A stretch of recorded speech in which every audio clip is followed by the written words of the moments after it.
తెలంగాణలో కాంగ్రెస్ పార్టీ ప్రభుత్వం గత 20 నెలలుగా పరిపాలన చేయడం చేతగాక ప్రజలకు ఇచ్చిన హామీల్ని మర్పించడం కొరకు రకరకాల కమిషన్లు కేసుల పేరు మీద కాలం గడుపుతూ వచ్చింది. ముఖ్యమంత్రి రేవంత్ రెడ్డికి బూతు తప్ప ఇంకొక భాష మాట్లాడే అవకాశమే వస్తలేదు. అవసరం ఆయనకి ఆ అలవాటు కూడా లేదనేది కూడా ఒకసారి నిరూపించుకున్నాడు. ఆయన ఇంకా ప్రతిపక్షంలోనే ఉన్నట్టుగా ప్రవర్తిస్తున్నాడు అనేది ప్రజలందరిలో కూడా ఉన్న భావన. అన్ని రంగాలలో విఫలమైంది ఈ ప్రభుత్వం. దేనికి ఒక ప్రణాళిక లేదు.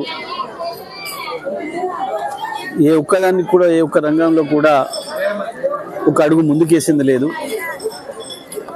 ఇంకా చాలా రంగాల్లో గత ప్రభుత్వం చేసిన అభివృద్ధిని కుంటుపరుస్తున్నారు, వెనక్కి పడేస్తున్నారు. ఇల్లు కట్టిస్తామని చెప్పి ఇల్లు కూడా కొట్టే కార్యక్రమం మొదలుపెట్టిండ్రు. కొత్త ప్రాజెక్టులు లేకపోగా ఉన్న ప్రాజెక్టులను బంద్ పెట్టి పొలాలను ఎండబెడుతున్నారు. ఈ ప్రభుత్వంలో ఏ ఒక్కటి చక్కగా లేదనేది చాలా స్పష్టంగా తేలిపోయింది 20 నెలల పాలనలో. కాంగ్రెసు బీజేపీ సహకారంతో ఎట్టి పరిస్థితులలో కేసీఆర్ గారిని, బీఆర్ఎస్ పార్టీని మళ్ళీ లేవనియొద్దు తెలంగాణ అన్న కుట్రకు తెరదీసిండ్రు. ఈ మధ్యకాలంలో బండి సంజయ్ అని ఆయనకు కొత్త పల్లె అందుకున్నాడు. రేవంత్ రెడ్డి సరిగా చేయలేకపోతున్నాడు, కేసీఆర్ను అరెస్ట్ చేయలేకపోతున్నాడు, బీఆర్ఎస్ నాయకులను జైల్లో పెట్టలేకపోతున్నారు. మా ఢిల్లీకి అప్పచెప్పి మేము చేస్తాము అని చెప్పేసి మాట్లాడుతున్నాడు. అంటే ఇవాళ జాతీయ ప్రభుత్వాన్ని ఏలుతున్న పార్టీ, రాష్ట్ర ప్రభుత్వాన్ని ఏలుతున్న జాతీయ పార్టీ, ఈ రెండు పార్టీలకు కూడా శత్రువు కేసీఆరే అనేది చాలా స్పష్టంగా అర్థమవుతుంది తెలంగాణ ప్రజలకి. అంటే దీని అర్థం రేపటి తెలంగాణ కేసీఆర్దే అని, రేపటి తెలంగాణ బీఆర్ఎస్ పార్టీదే అని, మళ్ళీ ప్రగతి ప్రభుత్వం రాబోతుందని ప్రజలకు అర్థమవుతూ ఉంది. ఆ నాయకులకు కూడా అర్థమవుతుంది. ఇక రేవంత్ రెడ్డి భాష గురించి, బండి సంజయ్ భాష గురించి చెప్పాలంటే, స్ట్రీట్ ఫెలోస్ ఏమో స్టేట్ లీడర్లు అయింది. దురదృష్టవశాత్తు గల్లీ నాయకులకు ఏకగ్రీవంగా ఏకాఏకిన ఢిల్లీ ప్రమోషన్ వచ్చింది. గల్లీ నాయకుల ఢిల్లీ ప్రమోషన్లు, స్ట్రీట్ ఫెలోస్ స్టేట్ నాయకత్వాలు తీసుకోవడం వల్ల తెలంగాణ ప్రజలకి బాధలు, ప్రజలకి కష్టాలు వచ్చినాయి. కనీసం ట్రాఫిక్ నిర్వహణ చేసే పరిస్థితుల్లో లేరు. ఒక ఆయనేమో నీళ్ళలో వాటర్ కలిసింది కాబట్టి శ్రీశైలం కూలింది అంటాడు. ఇంకొక ఆయనేమో డ్రైన్ వాటర్లో రెయిన్ వాటర్ కలిసింది కాబట్టి వరదలు వచ్చినాయి అంటాడు. పాపం కొత్త తరం పిల్లలు ఇవి అర్థం కాక చాలా ఇబ్బందులు పడుతున్నారు. అసలు చదువుకున్న పిల్లలు తెలంగాణలో కేసీఆర్ గారు పెట్టిన గురుకులాల వల్ల పిల్లలు లక్షలాది మంది చదువుకున్న పిల్లలు బాగా తయారై ఉన్నారు. కానీ వాళ్ళందరూ ఇబ్బంది పడుతున్నారు. ఈ వాటర్లో నీళ్ళు కలవడం ఏంది, దాంతో శ్రీశైలం కూలిపోవడం ఏంది, ఈ డ్రైన్ వాటర్లో రెయిన్ వాటర్ కలుసుడు ఏంది, అది నన్ను చాలా మంది పిల్లలు కూడా అడుగుతున్నారు, ఏంటి అంకుల్ ఇదే అని. నాకు కూడా కొంచెం అర్థం చేసుకోవడం కష్టం అవుతుంది. వీళ్ళ భాష ఎందుకు వస్తుంది వీళ్ళకి ఇది అని అంటే, సమస్య పైన అవగాహన లేక, పరిపాలన చేయడం రాక ఇవన్నీ వస్తున్నాయి. సరే, నిన్న కొంతమంది మిత్రులు బాధపడుతున్నారు, ఏంది అసలు ఈ బండి సంజయ్ భాష ఏంది, ఈ రేవంత్ రెడ్డి భాష అంటే ఇది అలవాటు అయిపోయింది, ఎట్లా అర్థం చేసుకోవాలి వీళ్ళిద్దరిని అని. వాస్తవానికి జాతీయ పార్టీలుగా రెండు ఒకటికొకటి వాళ్ళు పోటీ పడాలి. ఏదైనా ఆరోపణలు ఉంటే ఒకటి మీద ఒకటి వాళ్ళు చేసుకోవాలి. ఢిల్లీ ప్రభుత్వం పైన కాంగ్రెస్ చేయాలి, ఇక్కడున్న కాంగ్రెస్ రాష్ట్ర ప్రభుత్వం పైన బీజేపీ నాయకులు చేయాలి.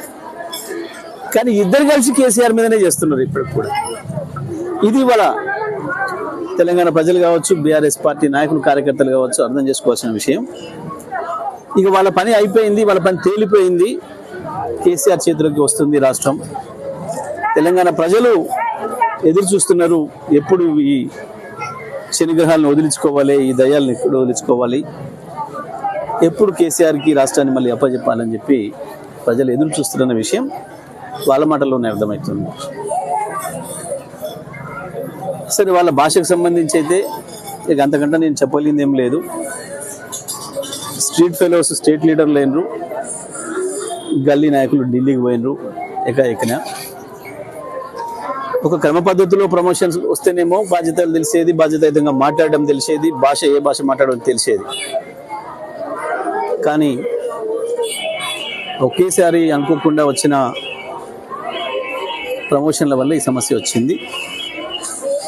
తప్పదు, తెలంగాణ ప్రజలు పాపం ఓటేసి గెలిపించినందుకు భరించాల్సిన పరిస్థితిలో ఉన్నారు. వాళ్ళు ఏ స్థాయికి దిగజారి మాట్లాడినా, వాళ్ళ భాష ఏదున్నా, మేము మాత్రం మా పద్ధతి మార్చుకోం, మా భాష మార్చుకోం.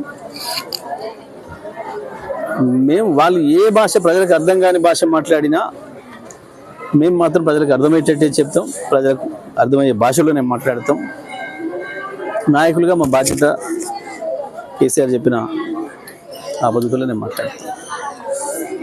సరే, ఈ చేరికలు గీరికలు ఇవన్నీ కూడా పాపం అంటే బీజేపీ స్థాయిని తెలియజేస్తున్నాయి. ఎవరో ఒకరిని మాజీ ఎమ్మెల్యేని పట్టుకొని ఇంకోరిని పట్టుకొని జాయిన్ చేసుకోవడం వల్ల ఏదో పార్టీ పెరుగుతుంది, ఓట్లు వస్తాయి అనుకుంటే మీ భ్రమ. అయిపోయింది, మోడీ పని కూడా ఒడిచిపోయింది. వాస్తవానికి మోడీ మొన్ననే ఓడిపోయిండు, 2024 పార్లమెంట్ ఎన్నికల్లోనే ఓడిపోయిండు. ఇవాళ ఆక్సిజన్ నడుపుతున్నది, ఇతరులు ఆక్సిజన్ ఇస్తే నడుపుతున్నాడు. మళ్ళీ ఎలక్షన్ల వరకు, ఎందుకంటే ఈ దేశానికి ఒక పైసా పనిచేసింది లేదు కాబట్టి ప్రజలు అర్థం చేసుకున్నారు. ఎంతసేపు దేవుళ్ళ పేర్లు, దయాల పేర్లు చెప్పి నడిపిస్తాం, భయపెట్టిస్తాం ప్రజల్ని అని అనుకుంటే ఇక సాధ్యం కాదు. ప్రజల ఆకలి ముందు, ప్రజలకు ఇచ్చిన హామీల ముందు మీ మోసం మాటలు ఏం నిలబడవు. రాజకీయాలలో సమాధానం లేని వాళ్ళు, తప్పించుకోవాలనుకున్న వాళ్ళు మాత్రమే ఈ గుళ్ళు వీళ్ళు ప్రమాణాలు మాట్లాడతారు. రేవంత్ రెడ్డి, బండి సంజయ్ల గుళ్ళ ప్రమాణాలు మనం చాలా చూసినాం. డేట్లు, తారీఖులు పెట్టిండు, అన్ని పెట్టిండు, దస్తావేజులు ఇచ్చిండ్రు, అన్ని చేసిండ్రు, దేవుళ్ళ మీద ప్రమాణాలు చేసి చివరికి ఏం చేసారో మనకు తెలుసు. అస్సలు దేవుళ్ళ మీద విశ్వాసం లేని వాళ్ళు ఎవరు ఉన్నారంటే వాళ్ళే. ఈ దేవుళ్ళ గురించి ఎక్కువ మాట్లాడేటోళ్ళే దేవుళ్ళ మీద విశ్వాసం లేని వాళ్ళు. వీళ్ళు ఉంటే అట్లా మాట్లాడారు. వాస్తవానికి వస్తాడా బండి సంజయ్, పొమ్మని ఏ గుడికి పోయి పిల్లలు తీసుకొని పోయి, ఆయనకు మా పిల్లలు ఎంతమంది ఉన్నారో వాళ్ళ మనవరాలు ఉన్నారో తీసుకొని పోయి ప్రమాణం చేయమని కేటీఆర్ చేయించిండు అని చెప్పి, కేటీఆర్ఏ ఈ ట్యాపింగ్ చేయించిన ప్రమాణం చేయమని బండి సంజయ్ చూద్దాం. ఎందుకు చెత్త మాటలు, చెత్త ముచ్చట్లు? ఏదైనా ఉంటే బాధ్యతాయుతంగా ఉండాలి, బాధ్యత మాటలు ఉండాలి తప్ప ఈ చిల్లర మాటలు, బూతు మాటలతోని ప్రజల కడుపులు నిండవు. ఇది రాజకీయాల్లో పనికొచ్చే కాదు.